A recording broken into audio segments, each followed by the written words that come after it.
Mga guys, so magandang tanghali sa ating lahat. So ngayon, mga guys, i-share ko po sa inyo ang aking pagluto ng isda dito sa Kerala Style po. So ito po ay yung tamban na isda po siya, sabi nila mati.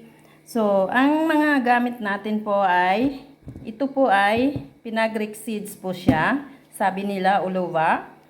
Ito naman yung tamarind, yung sampalok sa atin. Sabi nila, puli. Ito naman yung mga spicy niya. Turmeric powder.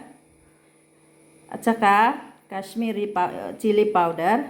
Ito naman yung kunti na yung maanghang na chili powder siya. Yung Kashmiri powder kasi, hindi siya maanghang yan. Para pang kulay na lang.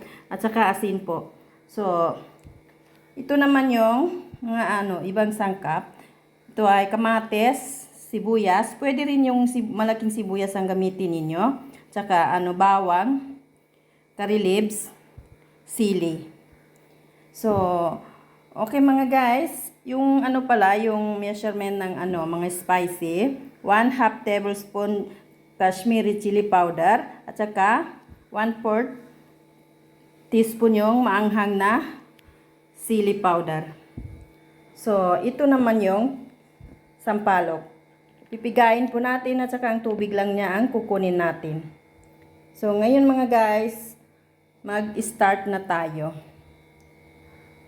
Ngayon mga guys, mainit na yung palayok natin. Nalulutuan po natin. So, lagyan natin ng mantika.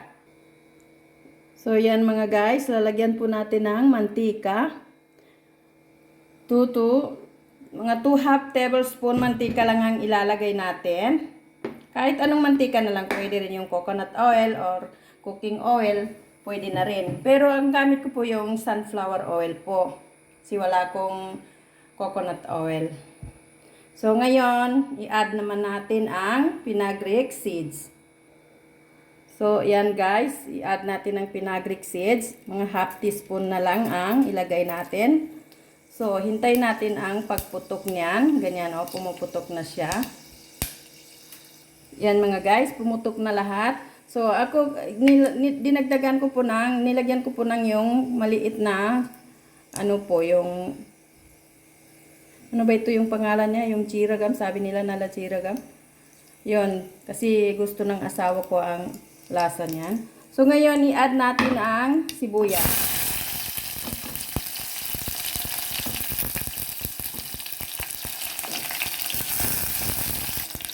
So, naka-add na natin ang sibuyas at isunod naman natin ang tomato.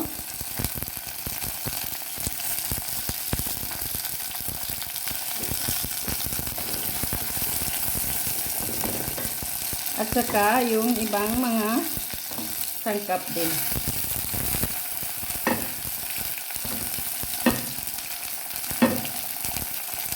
Yan na.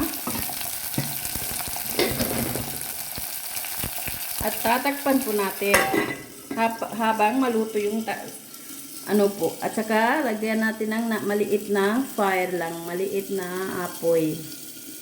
Ganyan lang kaliit. Mga guys, bubuksan natin. After 1 minute na, buksan na natin. Yan mga guys. Wow, sa amoy pa lang ang bangunan niya eh. So yan, tingnan niyo mga guys, yung tomato malambot na siya.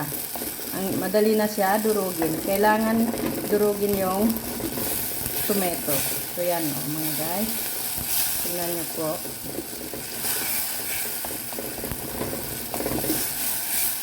Yan.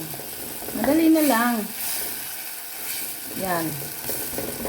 Sa mga Kerala vibes lang dyan na mga bago pa. So panoorin na ninyo ito.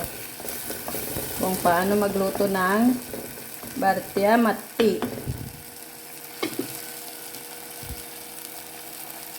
Ganyan na mga guys. So ngayon, i-add natin yung isda.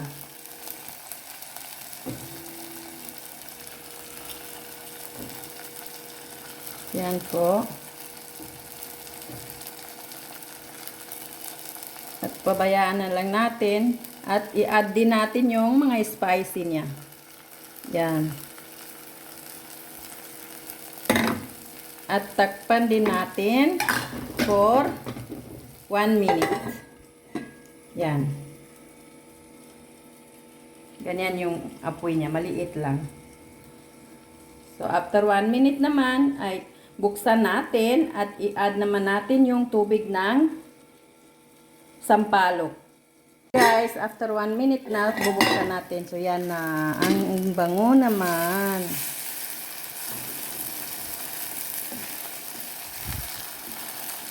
So, yan na po. At i-add na naman natin ang tubig ng sampalok. Ito na yung tubig ng sampalok.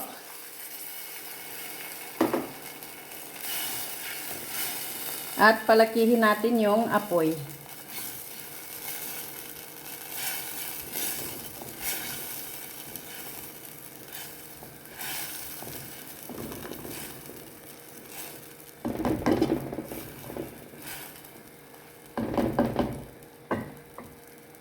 At dagdagan din natin ng mga 1 basong tubig.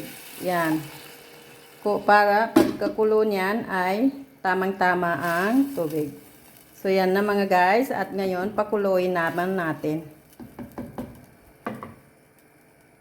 Yan, tamang-tama ang tubig niya. So, ngayon, hihintay natin ang kanyang pagkakulo at saka maluluto na po siya. So, ngayon mga guys, bubuksan na naman natin. O, yan. Kita niyo mga guys. Tamang-tama. Yan na ang matika rin natin. Yan. So, okay mga guys. Thank you for watching. Salamat. Sana matuto rin kayo. Bye.